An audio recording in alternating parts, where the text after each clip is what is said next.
There's a kind of cruelty that wears the face of kindness. The whispered pity, the sympathetic glance, the way a room can decide someone's worth before they've even spoken. And in the England of 1847, a ballroom full of candles and silk could be the coldest place on earth. Most people have never heard this story, not because it isn't beautiful, but because it belonged to a woman history almost forgot to name. Her name was Eleanor Ashford, the elder of two sisters, the one the parish had quietly assigned to the category of pleasant but unlikely. Her younger sister, Clara, was the one they dressed in rose and positioned near the window.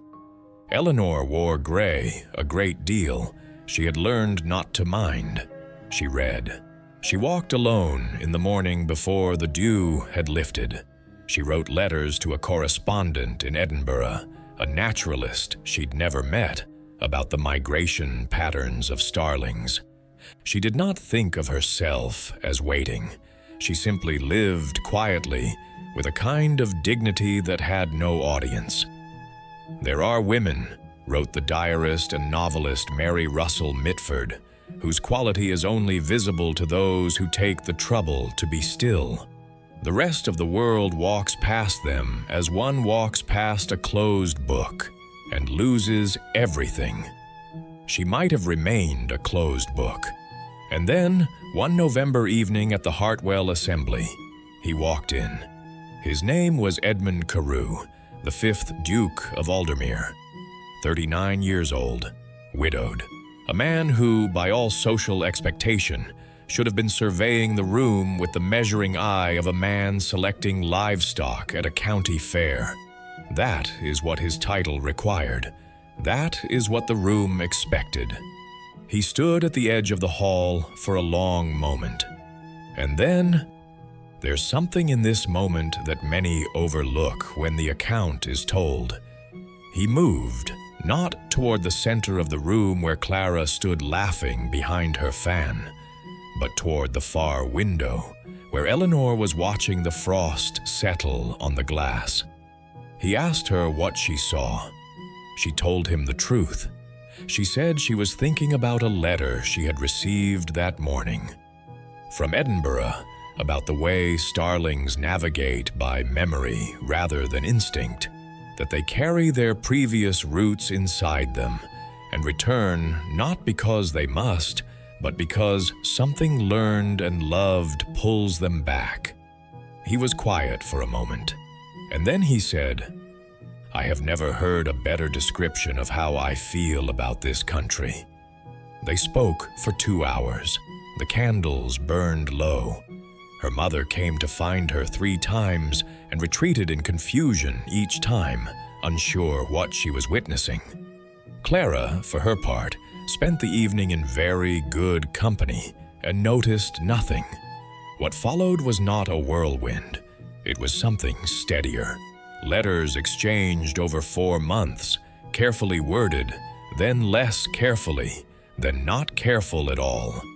In one, Edmund wrote, "I find that I have formed the habit of thinking of our conversation before I sleep and resuming it in my mind upon waking. I am not certain this is dignified. I find I do not much care." She waited her entire life just to be spoken to like that. Not flattered, not assessed, simply known. He proposed in March, not in the grand parlor, not in front of family. He proposed during one of her morning walks, in the lane behind the garden, with frost still on the ground and starlings moving in formation overhead. The record suggests she laughed before she answered, that she pointed at the birds, that he understood immediately why. The town was predictably astonished. Privately, some found it eccentric. A duke of his standing, choosing Eleanor, quiet, gray-clad Eleanor, over the obvious alternatives. A few were not kind about it. They never are when a story refuses to follow its assigned shape. But here is what history preserved. They were married for 21 years. He read every letter she had ever written to Edinburgh and requested copies of the replies. She expanded her correspondence to include botanists, astronomers, and one very eccentric geologist in Inverness. He told people, without embarrassment, that she was the most interesting person he had ever met. She died in 1871. He did not remarry. In his personal journal, found among estate papers a century later, he wrote a single line on the anniversary of their first conversation. "She was watching the frost. I have been grateful every day since that I thought to ask her why." This might change how you see love forever, not the love that declares itself loudly, but the kind that notices, the kind that walks past the center of the room to stand beside someone at the edge and asks the right question. That is the love that lasts. Not because it was fated, because it chose, deliberately and quietly, to look.